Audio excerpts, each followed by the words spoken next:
ఘనమైన నామంలో ఈ ఆదివార దినం దేవుని సన్నిధికి వచ్చిన మీ అందరికీ నా హృదయపూర్వకమైన వందనాలు, స్వాగతం. దేవుని పరిశుద్ధ వాక్య భాగంలో నుండి ఒక మాట చదువుకుని 10 నిమిషాలు దేవుని వాక్యాన్ని ధ్యానం చేసుకున్న తర్వాత ప్రభు బలలోనికి వెళ్దాం. అపోస్తలుడైన పౌలు కొరింథీయులకు రాసిన పత్రిక, మొదటి పత్రిక 15వ అధ్యాయము 58వ వచనము. కాగా నా ప్రియ సహోదరులారా, మీ ప్రయాసము ప్రభువునందు వ్యర్థము కాదని ఎరిగి స్థిరులను కదలని వారును ప్రభు కార్యాభివృద్ధి యందు ఎప్పటికీ ఆసక్తులనయుండుడి. దేవుడి యొక్క పరిశుద్ధ వాక్యం ద్వారా మనందరితోనూ మాట్లాడునట్లుగా దేవుని సహాయము కొరకై ప్రార్థన చేద్దాం. తలలు వంచండి, కన్నులు మూయండి. ప్రేమ కలిగిన మా యేసు ప్రభువా, పరిశుద్ధ రక్షకుడా, గనుడు అయిన మా కన్న తండ్రి, నీకే స్తోత్రాలు. ఈ సమయంలో నాతోనూ నీ పిల్లలందరితో మీరే మాట్లాడండి. వాక్య స్వరూపిగా దిగిరండి నాయన.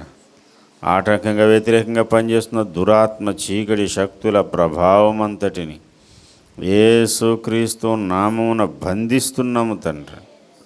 మీరే నీ స్వరం వినిపించండి, మహిమ మీరు పొందండి. యేసయ్య నామములో వేడుకుంటున్నాం పరమ తండ్రి, ఆమేన్. ప్రభునందు ప్రియ సహోదరి సహోదరులారా, చదవబడినటువంటి వాక్య భాగంలో 2 ప్రాముఖ్యమైన ఆజ్ఞలను దేవుడు చెబుతున్నాడు. ఆ ఆజ్ఞలు ఇవ్వడానికి కారణం ఏంటో కూడా చెప్పాడు. ఊరికనే ఆజ్ఞలు ఇవ్వడమే కాదు, ఆ ఇచ్చిన ఆజ్ఞలు ఎందుకు ఇచ్చాడో, దాని వెనుక ఉన్న దేవుని సంకల్పము, దేవుని ఉద్దేశం ఏంటో, ఈ 2 సంగతులు, 2 విషయాలు అందులో మనకు కనబడుతున్నాయి. మొదటి సంగతి ఏంటంటే, 2 ఆజ్ఞలు అన్నాను. మొదటి ఆజ్ఞ ఏంటంటే స్థిరులుగా ఉండాలి. రెండోది కదలని వారు. ఈ స్థిరులు కదలని వారు అనేది ఒకే వర్గానికి చెందినటువంటిది. రెండవది ఏంటంటే ప్రభు కార్యాభివృద్ధి యందు ఎప్పటికీ ఆసక్తులై ఉండండి. స్థిరులు కదలని వారు అంటే, స్థిరులంటేనే కదలని వారు. ఇది స్థిరంగా ఉంది అని అంటే కదలకుండా ఉందని అండి. దాన్ని రిపీట్ చేసి చెబుతున్నాడు. దానికి ఒక ప్రత్యేకమైన కారణం కూడా ఉంది. స్థిరులను కదలని వారును. తర్వాత ఏం చేయన్నాడు? ప్రభు కార్యాభివృద్ధి యందు ఎప్పటికీ ఆసక్తులై ఉండండి. ప్రభు కార్యాభివృద్ధి యందు ఎప్పటికీ ఆసక్తి అనేది నీలో ఉండాలి. ఎందుకు నువ్వు స్థిరుడుగా ఉండాలి? ఎందుకు నీవు కదలని వాడిగా ఉండాలి అనేది ధ్యానం చేయకముందు మనం ఏ విషయాలలో స్థిరులుగా ఉండాలో మొట్టమొదట మనం ధ్యానం చేద్దాం. మనం స్థిరులుగా ఉండవలసినటువంటి విషయాలు. మొదటి పేతురు పత్రిక 5వ అధ్యాయము 9వ వచనాన్ని మనం చదివితే, మొదటి పేతురు పత్రిక 5వ అధ్యాయం 9వ వచనం చదవండి బాబు.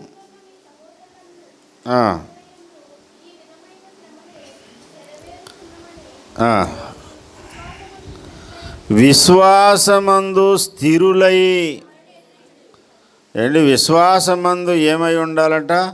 స్థిరులు. లోకమందు మీ సహోదరులకు ఈ విధమైన శ్రమలే నెరవేరుచున్నవని ఎరిగి విశ్వాసమందు స్థిరులై వానిని ఎదిరించండి. విశ్వాసములో స్థిరులుగా ఉండాలి. అలా విశ్వాసమందు స్థిరులుగా ఉంటేనే వాడిని ఎదిరించగలుగుతాం. ఎవరిని ఎదిరించాలి అంటే సాతానుని. సాతానుని విశ్వాసమందు స్థిరులుగా ఉండి ఎదిరించవలసిన అవసరం ఎందుకు వచ్చింది అని అంటే, అక్కడ ఒక ప్రాముఖ్యమైన విషయం రాశాడు. అదేంటంటే శ్రమలు. విశ్వాసి జీవితంలో శ్రమలు వస్తాయి. ఈ శ్రమలు నాకే కాదు, నా ముందున్నటువంటి సహోదరులకు కూడా వచ్చాయి. లోకమందున్న మీ సహోదరుల యందు ఈ విధమైన శ్రమలే. అసలు నాకే ఇలా ఎందుకో శ్రమలు వచ్చాయి, నాకే ఎందుకు ఈ కష్టాలు వచ్చాయి, నాకేదో సమస్య వచ్చి పడిపోయింది మీద అని నీకేదో ఒక వింత సంభవించినట్టు ఆశ్చర్యపడొద్దు. ఆశ్చర్యపడే పరిస్థితులు ఉంటాయి. 1 పేతురు పత్రిక 4వ అధ్యాయము 12వ వచనంలో ఈ మాట రాయబడింది. ప్రియులారా, మిమ్మును శోధించుటకు మీకు కలుగుచున్న అగ్ని వంటి శ్రమలను గూర్చి, అగ్ని వంటి శ్రమలను గూర్చి, అగ్ని వంటి మహాశ్రమలను గూర్చి మీకేదో ఒక వింత సంభవించినట్లు ఆశ్చర్యపడొద్దు. క్రీస్తు బయలుపరచబడినప్పుడు మీరు మహానందముతో సంతోషించి నిమిత్తము క్రీస్తు శ్రమలలో మీరు పాలివారై ఉన్నంతగా సంతోషించుడి. మీకేదో వింత సంభవించినట్టు నాకే ఇన్ని కష్టాలు వచ్చేసాయి సార్, ఈ లోకంలో ఎవడికి లేనన్ని బాధలన్నీ నా నెత్తి మీద వచ్చి పడ్డాయి అన్నట్టు ఒక వింత సంభవించినట్టు నువ్వేమీ కలవరపడొద్దు. నువ్వు విశ్వాసంలో స్థిరుడుగా ఉండాలంటే అప్పుడు నీకు ఒక విషయం గుర్తు రావాలి. అదేంటంటే, నా ముందున్న నా సహోదరులకు కూడా ఇటువంటి శ్రమలే వచ్చాయి. నా ఒక్కడికే ఈ శ్రమ వచ్చింది, నా ఒక్కడికే ఈ కష్టం వచ్చింది అనుకున్నప్పుడు పరిస్థితి వేరు. ఇలాంటి శ్రమలు క్రైస్తవులకు చాలామందికి వచ్చాయి. వచ్చినా సరే వాళ్ళు స్థిరులుగా ఉన్నారు అనే మాట వినేసరికి కాస్తంత ఊరట, కాస్తంత ధైర్యం కలుగుతుంది. చీకటి గదిలో నేను ఒక్కడనే ఉన్నాను అనుకున్నప్పుడు కలిగే భయము, ఆ వేదన వేరు. అది చీకటి గదే కావచ్చు, కాసేపు కన్ను పొడుచుకున్న కానరాని చీకటిలో, ఆ చీకటి గదిలో కాసేపు పరిశీలనగా గమనిస్తే ఎవరో అలికిడి అనిపించింది. ఎవరో మనుషులున్న ఒక అలికిడి అక్కడ అనిపించగానే ఎవరండి అనగానే నేనే అని నీకు తెలుసున్న వాయిస్లు, వాళ్ళ పేర్లు వినబడుతున్నాయి అనుకోండి. చీకటి గదిలో ఉన్నాననే దానికంటే కనీసం నా సహోదరుడు ఎవడో ఉన్నాడు అనేటువంటి, మా అన్నయ్య, మా తమ్ముడు, మా చెల్లు, మా అక్క ఎవరో ఒకరు ఉన్నారనే కాస్తంత ఊరట, ధైర్యము కలుగుతుంది. పర్వాలేదు, నేను ఒంటరి వాడిని కాదు. చాలామంది దేవుని పిల్లలు, వాళ్ళకు వచ్చే సమస్యలు, వాళ్ళకు వచ్చే ఆర్థిక సమస్యలు, వారికి వచ్చే అనారోగ్య సమస్యలు, వాటిని ఊహించుకుని చాలా భయపడుతున్నారు. ఇది నా ఒక్కడికే వచ్చిందేమోనని. నా ఒక్కడికే వచ్చిందని నువ్వు భ్రమపడొద్దు. ఇలాంటి శ్రమలు అనుభవించిన వారు అనేక మంది ఉన్నారు. తెసలోనికైలకు రాస్తూ అపోస్తులుడైన పౌలు 3వ అధ్యాయము 1 పత్రికలో 4వ వచనంలో ఈ మాట అంటాడు. లేదా మొదటి నుంచి చదివేయండి. కాబట్టి ఇక సహింపజాలక ఏథెన్సులో మేము ఒంటిగానైనను ఉండుట మంచిదని ఎంచి, ఈ శ్రమల వలన ఎవడును కదిలింపబడకుండునట్లు మిమ్మును స్థిరపరచుటకును మీ విశ్వాస విషయమై మిమ్మును హెచ్చరించుటకును మన సహోదరును క్రీస్తు సువార్త విషయములో దేవుని పరిచారకుడైన తిమోతిని పంపితిని. తిమోతిని తెసలోనికయ సంఘం దగ్గరికి అపోస్తులుడైన పౌలు పంపాడట. మేము ఏథెన్సులో ఒంటరిగా ఉన్నా పర్వాలేదు, కానీ తిమోతి మాత్రం మీ దగ్గరికి వెళ్ళాలి. ఎందుకు వెళ్ళాలి అని అంటే, మిమ్మును స్థిరపరుచుటకు, మీ విశ్వాసాన్ని మీ విశ్వాస విషయంలో మిమ్మల్ని హెచ్చరించడానికి. ఎందుకు వీళ్ళని స్థిరపరచాలంటే, ఈ శ్రమల వలన ఎవడైనా కదిలింపబడే ప్రమాదం ఉంది. శ్రమలు ఆవరించాయి, ఉప్పెనలాగా శ్రమలు ఉవ్వెత్తున ఎగిసి పడుతున్నాయి. ఇదేంటిది, ప్రభువుని నమ్ముకుంటే మనకేదో సంతోషం, సమాధానం అనుకున్నాం, ప్రయాసపడి భారం మోస్తున్న సమస్త జనులారా నా దగ్గరికి రండి, నేను మీకు విశ్రాంతినిస్తానని పిలిచాడు ఆయన. తీరా విశ్రాంతినిస్తాడని మేము వెళ్తే విశ్రాంతి మాట ఎటో పోయింది సార్. ఏంటి శ్రమలు మాకు, ఏంటి వేదనలు మాకు, ఎందుకు మా మీద వచ్చి పడుతున్నాయి ఈ యొక్క ఇబ్బందులు, ఈ శ్రమలకు పరిష్కారం ఏంటి, ఈ శ్రమలకు కారణం ఏంటి, దీనికంటూ ఏదైనా ఒక అంతు దేరు అనేది ఉందా, లేకపోతే ఇంకా దెబ్బ మీద దెబ్బ తింటూ మేము ఇలాగే ఇందులోనే ఉండాలా? సరే, ఇందులో ఉండే కంటే ఈ శ్రమలను విడిచిపెట్టి బయటికి వెళ్ళడానికి ఏదన్నా ఒక దారి ఉందా? ఇలా రకరకాల ఆలోచనలు మనిషిని వేధిస్తూ ఉంటాయి. ప్రియమైన దేవుని బిడ్డలారా, నీ హృదయాన్ని ఆవరించేటువంటి భయాన్ని, నీ మనసులో ఉన్న ఆందోళనను పెకలించి వేయడానికి దేవుడు కొన్నిసార్లు కొంతమంది వ్యక్తులను పంపిస్తాడు. వారి సాక్ష్యాలు, వాళ్ళ అనుభవాలు చాలా అవసరమై ఉంటాయి. ప్రియమైన సహోదరి సహోదరులారా, ఒక ప్రాంతానికి సువార్తకు వెళ్తే అక్కడ ఒక సహోదరి చెబుతుంది, నేను యేసు ప్రభువుని నమ్ముకున్నానండి ఇంతకుముందు, ఇప్పుడు వదిలేశానండి అని. ఏమా, ఎందుకు వదిలేసావు, కారణం ఏంటి అని అడిగితే, చాలా కష్టాలు వచ్చేసేయండి, అందుకని నేను ఇంకా ఇది సరైన దారి కాదని నేను వదిలేశాను. అంటే ఇప్పుడు ఆమె ఎక్కడ నేర్చుకుందో, ఏమి నేర్చుకుందో, ఎలాంటి బోధలో ఆమె పెరిగిందో దాన్ని బట్టి ఉంటుంది. అపోస్తలుడైన పౌలు మాయ చేసి మారేడికాయ, మసిబూసి మారేడికాయ చేయలేదు. ఇప్పుడు ఈ శ్రమల్లో ఉన్నటువంటి వారి దగ్గరకు వచ్చి ఏం చెబుతున్నాడో చూడండి, ఏమని రాశాడో చూడండి. 1 తెస్సలోనికే పత్రిక 3వ అధ్యాయం 4వ వచనం మధ్య భాగంలో, ఆఖరి భాగంలో ఉంది ఆ మాట. మేము మీ యొద్ద ఉన్నప్పుడు మనము శ్రమ అనుభవింపవలసి ఉన్నదని మీతో ముందుగా చెప్పితిమి కదా. మేము ముందుగా మీతో ఏం చెప్పాము? ముందో మాట వెనక ఇంకో మాట కాదు అండి. చాలా చక్కగా చెబుతారు కొంతమంది వ్యాపార ప్రకటనలు. మీరు గమనించండి, వ్యాపార ప్రకటనలు 0% వడ్డీ, ₹1 మీకు వడ్డీ వేయం, మీకు నచ్చిన వస్తువులు పట్టుకెళ్ళిపోండి, ఇన్స్టాల్మెంట్, ఈజీ ఇన్స్టాల్మెంట్ కట్టుకోండి అనగానే అలాంటి ప్రకటనలు ఇచ్చినటువంటి సంస్థలు ఎన్నో ఉన్నాయి. ఫైనాన్స్ కంపెనీలు ఎగబడి మరీ వెళ్తాం, ఎందుకంటే వడ్డీ లేదు. నిజంగా వడ్డీ లేకుండా నీకు ఈజీ ఇన్స్టాల్మెంట్ మీద అవన్నీ ఇచ్చేస్తే ఇంకా వాడి వ్యాపారం ఏం చేస్తాడు, వాడి కంపెనీ ఏమి నడుపుతాడు, మరి వాడు ఎక్కడి నుంచి సంపాదించుకుంటాడు? వాడు వడ్డీ లేకుండా అంటే చిన్న అక్షరాలతో క్రింద ఉంటుంది, మీరు గమనించారో లేదో, 10% ప్రాసెసింగ్ ఫీజ్ అని ఉంటుంది. ఆ ప్రాసెసింగ్ ఫీజు ఎక్కడ వాడు దాన్ని రికవర్ చేసుకుంటాడంటే నీకు వేయవలసిన వడ్డీలో రికవర్ చేసుకుంటాడనమాట. ఎక్కడ లాగాలో అక్కడ లాగుతాడు. రెండవది ఏంటంటే ఆ వస్తువు రేటు దగ్గర అయినా సరే చూపెడతాడు వాడు బుద్ధి. వాడు వస్తువు జనరల్గా అది ఉండే రేట్ ఒకటైతే ఆ రేటు కంటే డబల్ రేట్ వేస్తాడు. డబల్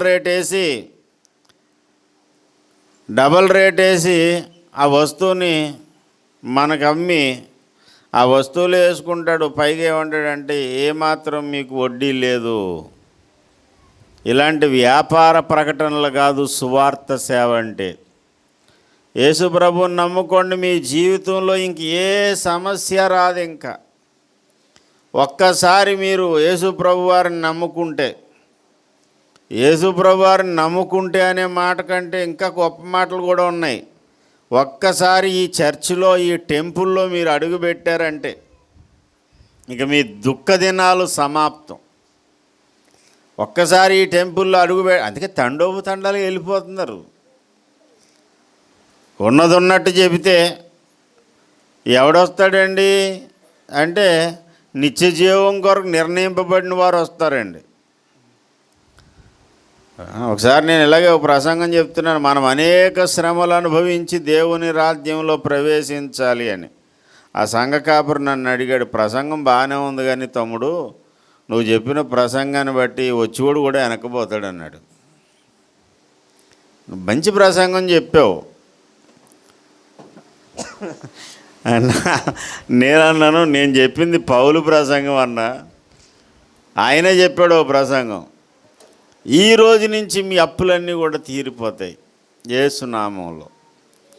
యేసయ్యని నమ్మండి, మీ అప్పులన్నీ తీరిపోతాయి అని చాలా ఆత్మావేశంతో చెబుతున్నాడు. ఉద్రేకమైన ప్రసంగం చెప్పాడు.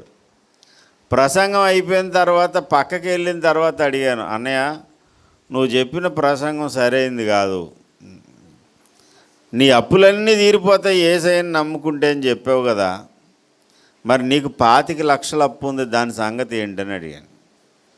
అప్పట్లో 25 ఏళ్ళ కిందట 25 లక్షల అప్పు అండి. నేను చెప్పేది 99లో సంగతి చెప్తున్నాను. 1999 సంవత్సరంలో ఆయన అప్పు 25 లక్షలు. అంటే ఇప్పుడు లెక్కల ప్రకారం చూసుకుంటే ₹1 కోటి అప్పే అది అండి. అప్పుడు మేస్త్రి కూలి ₹100, ఇప్పుడు ₹1000, 1200, అంటే 10 రెట్లు పెరిగింది. అంటే 25 లక్షల రూపాయలు అప్పు అంటే ఇప్పుడు ఎంత? 2,5 కోట్ల అప్పు ఈ కాలంలో చూసుకుంటే. అంత అప్పు పెట్టుకుని ఆయన ఉద్రేకంతో ప్రసంగం చేస్తున్నాడు. యేసు ప్రభువుని నమ్ముకోండి, మీ అప్పులన్నీ తీరిపోతాయి. ఆ తర్వాత ఎప్పుడో అనుకోకుండా నాకు ప్రసంగానికి టైం ఇచ్చారు. ఇస్తే నేనేమో ఈ వచనం మీద ఎత్తుకుని చెప్పాను, మనం అనేక శ్రమలు అనుభవించి దేవుని రాజ్యంలో ప్రవేశించాలి. మొదటి నుంచి ఏ పునాది మీద అయితే నువ్వు కట్టబడ్డావో, ఏ సిద్ధాంత ఏ వాక్య పునాది మీద నువ్వు కట్టబడ్డావో దాన్ని బట్టి నీకు నిలకడ అనేది ఉంటుంది. మొదటి నుంచి చెప్పాడు, రక్షణ పొందడానికి వచ్చిన వాళ్ళకి చెప్పాడు పౌలు, మీరు సువార్త విని బాగానే వచ్చారు బాబు, కానీ ఆ నిత్యరాజ్యంలో ప్రవేశించాలంటే మాత్రం మనం అనేక శ్రమలు అనుభవించవలసి ఉంది. ఎంబీబీఎస్లో నాకు సీటు కావాలి అని చెప్పి, లేకపోతే IIITలో నాకు సీటు కావాలని ఒక ఇన్స్టిట్యూట్కి వెళ్ళావు. ఇన్స్టిట్యూట్కి వెళ్ళగానే వాళ్ళు ఏం చెప్తారు, బాబు నువ్వు వచ్చి జస్ట్ ఏదో అటెండెన్స్ చేయించుకుని వెళ్ళిపోతే నీకు నీ సీట్ గ్యారంటీ, ఎందుకంటే నువ్వు మాకు 2.5 లక్షలు 1.5 లక్షలు ఇస్తున్నావు కదా, అందుకని నీకు సీటు గ్యారంటీ అని చెప్తాడా? ఒకవేళ అలా చెబితే అది సరైన ఇన్స్టిట్యూట్, అది ఏం చెప్తారు? మామూలుగా చెప్పరు, హార్డ్ వర్క్ చెయ్యాలి. నీకు ఇష్టమైతే ఇంత హార్డ్ వర్క్ చేయగలిగితే నువ్వు జాయిన్ అవ్వు, వారంలో ఇన్ని ఎగ్జామ్లు ఉంటాయి, ఈ టైం నుంచి ఈ టైం వరకు స్టడీ అవరు. మామూలుగా ఉండదు. విషయం చెప్తారు ఇలా ఉంటుందని, అదేం చెప్పకుండా వచ్చి జస్ట్ ఇలా వచ్చేసి నువ్వు అటెండెన్స్ వేయించుకుని వెళ్ళిపో, ఆ తర్వాత మేము పాస్ చేసేస్తాం, నీకు సీట్ ఇచ్చేస్తామని చెప్పారనుకోండి, సరే డబ్బులు కట్టావు. తర్వాత రోజు దంతలు కింద పుస్తకాలు చదవడం, రాసి రంపాను ఇవన్నీ చూస్తే ఏమవుతుంది? నేను ఊహించుకుని వచ్చిందేంటి, ఇక్కడ జరుగుతుందేంటి సార్? నేనేదో హ్యాపీగా ఉంటుందని నేను ఇక్కడికి వచ్చాను, జాలీగా ఉంటుందని. తీరా ఇక్కడికి వస్తే ఇంత స్టడీ అవర్స్ ఏంటి, ఇంత కష్టం ఏంటి? ఈ రోజున సువార్త విని రక్షణ పొందడానికి వచ్చిన అనేక మంది విశ్వాసమందు స్థిరులుగా ఉండకపోవడానికి కారణం ఏంటంటే, మొదట చెప్పే బోధే సరిగా లేదు. యేసు ప్రభువుని నమ్మితే ఏ కష్టం ఉండదని ఎక్కడా లేదు. పైగా మనం అనేక శ్రమలు అనుభవించి దేవుని రాజ్యంలో ప్రవేశించాలని ఉంది. అయితే నీవు ఎదుర్కొనే ప్రతి సమస్యలో నువ్వు కలవరంతోనూ వేదనతోనూ ఉండే పరిస్థితి లేదు. ఎందుకంటే ప్రశాంతత దేవుడిస్తాడు. ఎప్పుడు ప్రశాంతత ఉంటుందయ్యా అంటే, భయంకరమైన శ్రమ కొలిమిలోనే నీకు ప్రశాంతతనిచ్చి మనోధైర్యాన్నిచ్చి నిలవబెడతాడు. ఇది సువార్త సత్యం. దేవునికి స్తోత్రం కలుగునుగాక. ఏ బాధ ఏ బాధ ఏ బాధ లేదని తెగులొచ్చిన కోడిలో కొట్టుకుంటున్నాడు ఒక ఆయన. అదో పాట అది, విన్నారా మీరు? ఏ బాధ ఏ బాధ ఏ బాధ ఏ బాధ లేదా? ఎవడు చెప్పాడు నీకు? చదివి ఎవడు చెప్పాడు నాయన? ఏ బాధ లేకపోవడం ఏంటి? అనేక బాధలు ఉన్నాయి, కానీ ఆ బాధలన్నిటిలోంచి దేవుడు నిన్ను విడిపిస్తాడు. శ్రమ ఉంది, కానీ శ్రమలో ఆయన నీకు తోడై ఉంటాడు, నిన్ను విడిపించి నిన్ను గొప్ప చేస్తాడు. అసలు బైబిల్ సిద్ధాంతం ఏంటో, బైబిల్లో దేవుడు ఏం చెప్పాడో అది అర్థం కావట్లేదు చాలామందికి. అది పక్కన పెట్టేశారు. కాబట్టి పౌలు అంటాడు, ఈ శ్రమల వల్ల ఎవడైనా ఒకవేళ కదిలించబడిపోతాడేమో, కాబట్టి మీరు స్థిరంగా ఉండాలి, శ్రమలలో స్థిరముగా ఉండాలి. ఎందుకంటే ఎవరిని మింగుదునా అని సైతాను వాడు వలగాచుకుని ఉన్నాడు. 1 పేతురు పత్రిక 5వ అధ్యాయము ఇందాక 9 చదివాం, ఇప్పుడు 8 చదవండి. నిబ్బరమైన బుద్ధి గలవారై మెలకువగా ఉండండి. మీ విరోధి అయిన అపవాది గర్జించు సింహము వలె ఎవరిని మృంగుదునా అని వెదుకుచూ తిరుగుచున్నాడు. మీ విరోధి అయిన అపవాది గర్జించు సింహంలా వెదుకుతూ తిరుగుతున్నాడు, ఎవరిని మింగుదామా అని. మీరేం చేయాలి? నిబ్బరమైన బుద్ధి కలిగిన వారై ఉండండి. నిబ్బరమైన బుద్ధి కలిగిన వారై స్థిరులై ఉండండి, లేకపోతే వాడు మిమ్మల్ని మింగేస్తాడు. శ్రమలు ఎక్కువ వచ్చే ప్రభువుని వదిలేస్తాం అన్నవాళ్ళు అక్కడక్కడ కనపడుతున్నారు. రానున్న మహాశ్రమల కాలం ఒకటి ఉంది. ఇలాంటివి ఇసుక మీద పునాది వేసుకుని కట్టుకున్నటువంటి, పునాది లేకుండా ఇల్లు కట్టుకున్నటువంటి అనేక మంది యొక్క విశ్వాసం సన్నగిలిపోద్ది. వాళ్ళు ప్రభువును వదిలి వెళ్ళిపోతారు. తినడానికి తిండి గింజలు దొరకని రోజులు రాబోతున్నాయి.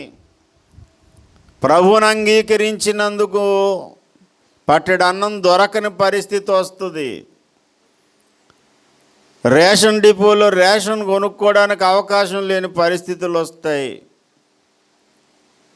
ఎన్ని శ్రమలైనా నేను పడతాను సార్, సావైనా చేస్తాను, కానీ నా విశ్వాసాన్ని వదులుకోను అని ఆకలి కోసం విశ్వాసాన్ని అమ్ముకోకుండా నిలబడినటువంటి విశ్వాసులు ఎవరైతే ఉంటారో వారిని దేవుడు ఆశ్చర్యంగా పోషిస్తాడు, ఏలియాని పోషించినట్టు. దేవునికి స్తోత్రం కలుగునుగా.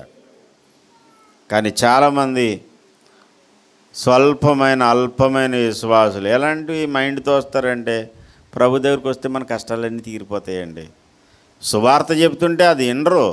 బాబు నరకం నుండి తప్పించుకుని పరలోకానికి వెళ్ళే మార్గం రా బాబు ఇదని చెప్తుంటే, ఏదేమన్నానండి, యేసుబాబు దగ్గరికి వస్తే నాకు కాళ్ళు నొప్పులు తగ్గుతాయంటారా? మరి నీ కాళ్ళు నొప్పులు తగ్గాయా, కడుపు నొప్పి తగ్గిందా తర్వాత మ్యాటర్. అది ముందు నీలో ఉన్న పాపం అని మురికిపోతుంది, పరిశుద్ధుడు అవుతావు, పరలోక రాజ్య పౌరుడు అవుతావు. ఈ సువార్త ఎంత ఏమంటారంటే దాపరికం లేకుండా, ఏమాత్రం డొల్లతనం లేకుండా ఉన్నది ఉన్నట్టు చెప్పినందుకు ఇంతమంది ఉన్నారు ఇక్కడ. నిజంగా కానీ ఈ బోధ నేను మార్చి కొంచెం ఈ టెంపుల్లో అడుగు పెట్టండి, వెంటనే మీ అప్పులన్నీ తీరిపోతాయని చెప్పి నేను అలాగని మొదలుపెట్టాను అనుకోండి, 2 వారాల్లో ఈ స్థలం ఖాళీ చేసి ఆ పక్కనున్న స్థలంలోనికి వెళ్ళిపోవాలి మనం. అక్కడ ఒక ట్రిక్, ఒక మ్యాజిక్ నేను చూశాను. మ్యాజిక్ ఏంటంటే, నేను చాలా ఇబ్బంది పడేదానండి, చాలా కష్టాల్లో ఉన్నానండి. అలాంటి సమయంలో అయ్యగారు ప్రార్థన చేశారు. ప్రార్థన చేయగానే ఒక దోశ వ్యాపారం పెట్టాను. 2 వారాల్లో నా దోశ వ్యాపారం చాలా క్లిక్ అయ్యింది. 3వ వారంలో హోటల్ పెట్టాను. హోటల్ చాలా బాగా అయింది. ఇప్పుడు 3 స్టార్ హోటల్ నేను నడుపుతున్నాను. ఈ టెంపుల్లో అడుగుపెట్టింది మొదలుకొని అప్పులు అనేవి లేకుండా పోయి అనేసరికి అమ్మ బాబు ఇదేదో బాగుందిరా బాబు, రోడ్డు పక్కన దోశ వ్యాపారం పోయి 3 స్టార్ హోటల్ అయిపోయింది. ఎవడికి చేదు సార్ డబ్బు అంటేని. సార్ చెప్పేది కూడా ఏం చెప్తున్నారంటే మీ దుఃఖ దినాలన్నీ సమాప్తం అవుతాయని టైటిల్ బాగుంది. ఇంకా ఈ ఫోన్లోనే అడుగు పెడుతున్నారు. ఆ తర్వాత దుఃఖ దినాలు స్టార్ట్ అవుతున్నాయో లేకపోతే ఎండ్ అవుతున్నాయో అనేది తర్వాత దేవుడు ఎరుగు. ఈ రకమైన బోధ 4 సాక్ష్యాలు ముందు పెట్టి, అంటే దేవుడు దీవించట్లేదా పాస్టర్ గారు మీరు ఇలా మాట్లాడుతున్నారంటే, దీవించిన బట్టి ఈ మాత్రం ఉన్నారు. దీవించట్లేదని నేను అన్నాను. దేవుడు ఎవరికి సహాయం చేయడు, దేవుడు అందరినీ కష్టాలు పాలు చేస్తాడని నేను చెప్పట్లేదు అండి. మన జీవితాల్లో ఈ మాత్రపు వెలుగన్న ఉందంటే ఆయన కృప. కానీ ఈ విషయాలు పబ్లిసిటీ చేసి, ఈ విషయాలని హైలైట్ చేసి లాస్ట్కి విశ్వాసులందరి దృష్టిని శ్రమలలో నేను ప్రభు కొరకు వెలగాలి నిలవాలనే దాని నుంచి ఎటువైపుకి డైవర్ట్ చేస్తున్నారంటే, ఏ బాధ ఉండదు యేసు ప్రభుని నమ్ముకుంటే అనే దాని వైపు డైవర్ట్ చేస్తున్నారు. దీనివల్ల విశ్వాసమందు చాలామంది ఏమవుతారంటే స్థిరత్వము కోల్పోయి శ్రమలు రాగానే, కష్టం రాగానే ప్రభువుని విడిచి వెళ్ళిపోతారు. ప్రియమైన దేవుని బిడ్డలారా, ఒక జరిగిన వాస్తవ సంఘటన చెప్తాను వినండి. ఇంగ్లాండ్ దేశంలో చిన్న నిరుపేద కుటుంబం, ఒక పల్లెటూరు. తండ్రి లేని ఆ కుటుంబానికి బాధ్యత భారం అంతా ఒక అబ్బాయి మోస్తూ ఉన్నాడు, కుటుంబాన్ని పోషించే బాధ్యత. మరి ఆ కుటుంబ పోషణ కొరకు ఆ అబ్బాయి చేసే పని ఏంటంటే, పాత చెప్పులు తీసుకొస్తే చెప్పులు కుట్టేటువంటి పని. దానికేం లక్షల్లో డబ్బులు వచ్చేవి. మొన్నటి వరకు ఒక 10 ఏళ్ళు 20 ఏళ్ళ కిందటి వరకు ఎవరైనా చెప్పులు కుడితే అది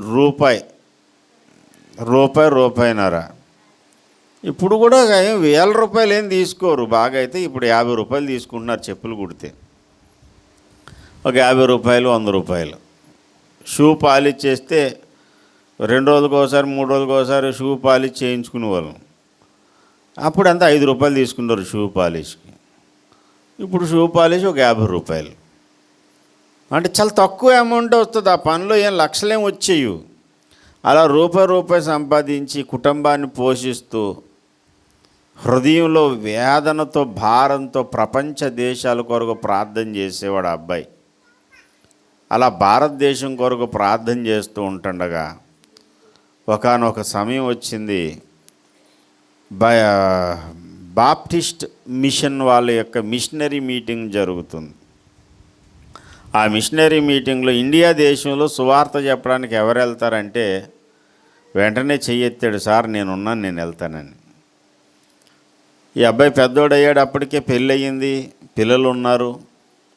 ఆయన పేరే విలియం కేరీ. భారతదేశానికి వెళ్తావా? సార్ నేను వెళ్తాను సార్, నన్ను పంపించండి. ఎక్కడికి వెళ్ళాలో తెలియదు, ఎలాగెళ్ళాలో తెలియదు, ఆ భాష రాదు. నానా పాటలు పడి ఈ భాష నేర్చుకున్నాడు. వాడ దిగేసరికి, కలకత్తా తీరాన్న వాడ దిగేసరికి బెంగాలీలో ఎదటి వాళ్ళతో ఎలా మాట్లాడాలో నేర్చుకున్నాడు. కలకత్తాలో దిగాడు, చాలా కష్టాలు పడ్డాడు. నిజంగా అది ఒక అద్భుతమైనటువంటి జీవిత చరిత్ర. నేను చాలాసార్లు చెప్తున్నాను, విలియం కేరీ జీవిత చరిత్ర అది మూవీ కూడా తీశారు. మీరు మొబైల్లో చూడండి అంటే చాలామంది చూడలేకపోతున్నారు. కానీ వీలైతే మనమే స్క్రీన్ మీద వేసి చూపిందాం ఒక వారంలో. ఆదివారం నాడు ఆరాధన అయిపోగానే హడావిడిగా పారిపోయే వాళ్ళు ఉంటే సాయంకాల సమయం, మధ్యాహ్న సమయం ఏదో ఒక టైం పెట్టుకుని ఇలాంటి భక్తుల జీవిత చరిత్రలన్నీ చూపితే కూడా కొంతవరకు మంచిదని నా అభిప్రాయం. కానీ అభిప్రాయాలు బాగానే ఉంటాయి, కానీ చూసేవాళ్ళు లేరు. అదే కొత్తగా రిలీజ్ అయిన సినిమా కానీ వేసాం అనుకోండి, అప్పుడు పరిస్థితి వేరు. అంటే మీరు చూస్తారని కాదు. ఏంటి విలియం కేరీ మూవీ ఎంతమంది చూశారండి?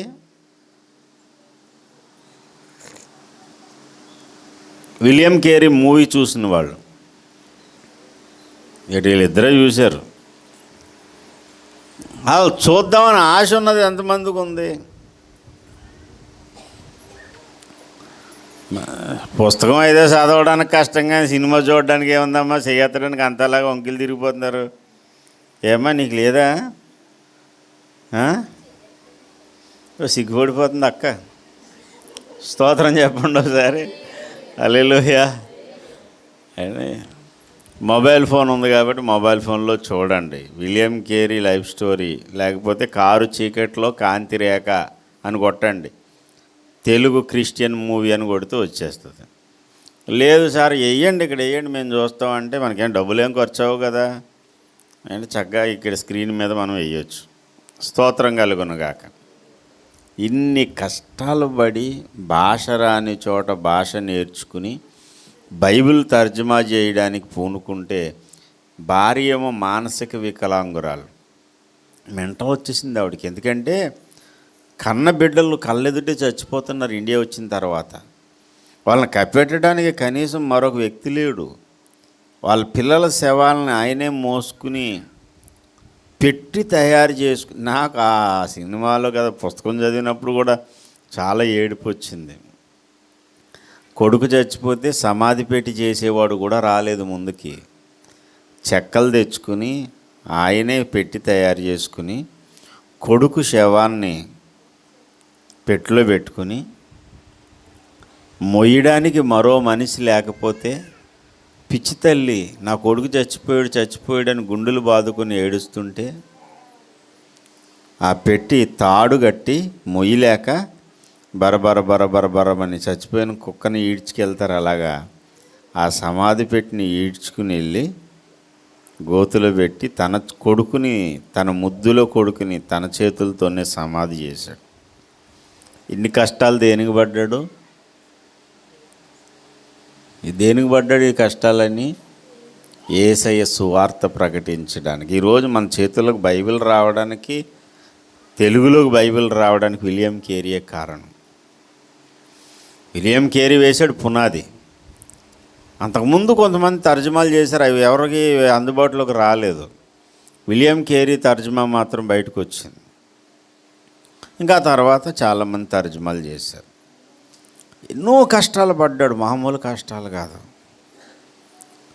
అప్పటికి భారతదేశంలో ప్రింటింగ్ మిషన్ అనేది లేదు, చేవ్రాత తప్ప ప్రింటింగ్ మిషన్ అనేది మొట్టమొదట భారతదేశానికి తీసుకొచ్చిన వాడు విలియం కేరీ.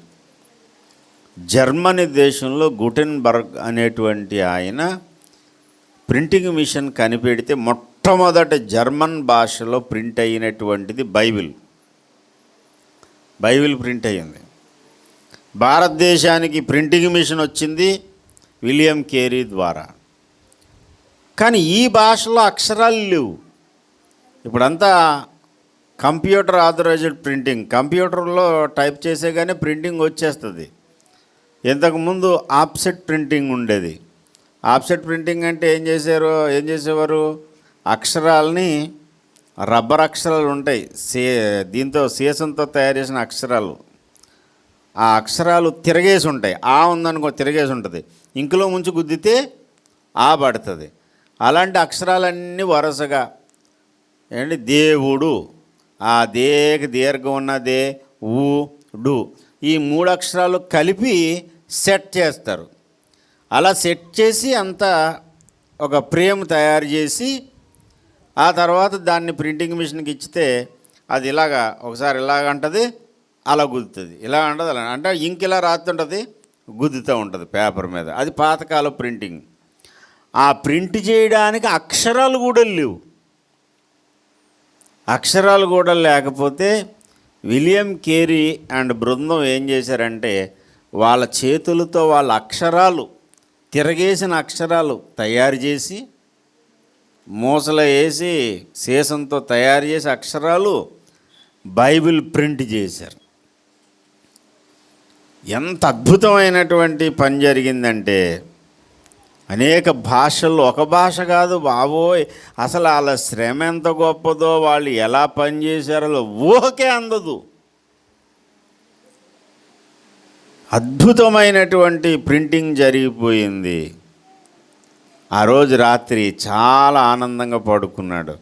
రేపు ఎల్లుండిలో బైండింగ్ చేసి బయటికి బైబిల్స్ పంపించేస్తాం అనుకునే సమయంలో అర్ధరాత్రి వేళ మొత్తం ప్రింట్ అయిన పేపర్లన్నీ కాలిపోయినాయి. తర్జుమా చేయడం ఎంత కష్టం అనుకుంటున్నారు.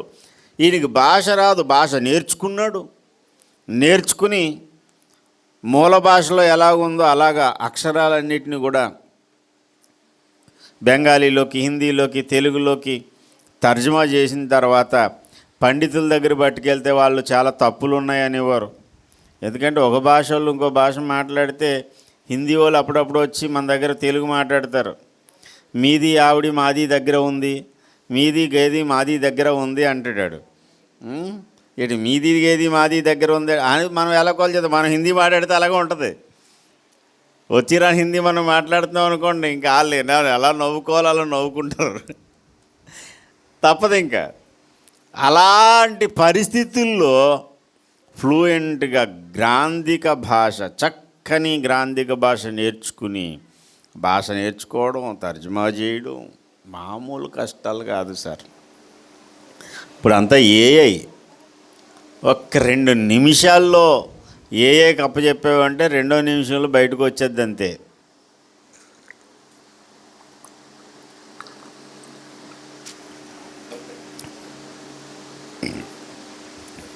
హిందీ రాకపోయినా హిందీలో పాట రాసేయచ్చు. అలాంటి రోజుల్లో ఉన్నాం. అప్పుడు రోజులు చాలా కష్టం.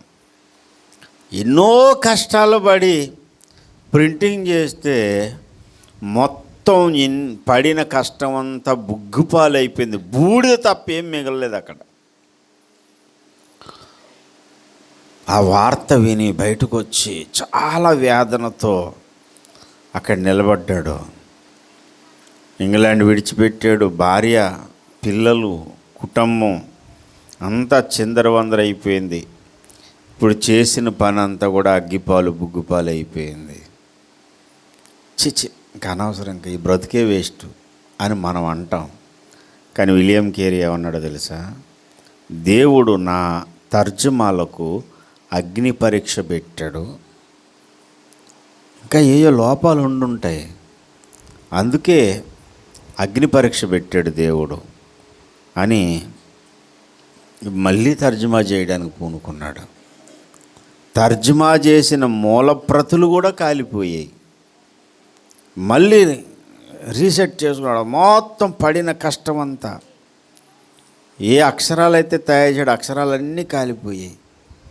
ఇప్పుడు పనంతా స్టార్ట్ చేయాలి మళ్ళీ మొదటి నుంచి. ఇంగ్లాండ్ నుంచి వచ్చిన ప్రింటింగ్ మిషన్ కాలిపోయింది. ఈ వార్త ఇంగ్లాండ్ దేశంలో వార్తాపత్రికలన్నిటిలో పడ్డది. భారతదేశానికి సువార్తకు వెళ్ళి ఎంతో కష్టపడినటువంటి విలియం కేరీ పనంతా అగ్ని చేత కాల్చబడింది, అగ్నికి ఆహుతైపోయింది. ఈ వార్త ఇంగ్లాండ్ అంతా దావాగ్నిలాగా వ్యాపించింది. వెంటనే 2 ప్రింటింగ్ మెషిన్లు పంపించారు అక్కడి నుంచి. రీములు పెద్ద పెద్ద రీమ్స్ పంపించారు పేపర్లో. మళ్ళీ అంతే అత్యుత్సాహంతో మళ్ళీ మళ్ళీ తర్జుమాలు చేయడానికి పూనుకున్నాడు. ఏ కోసాన్న ఎక్కడ వెనక్కి తగ్గలేదు. ఎందుకో తెలుసా? ఆయనకి తెలుసు.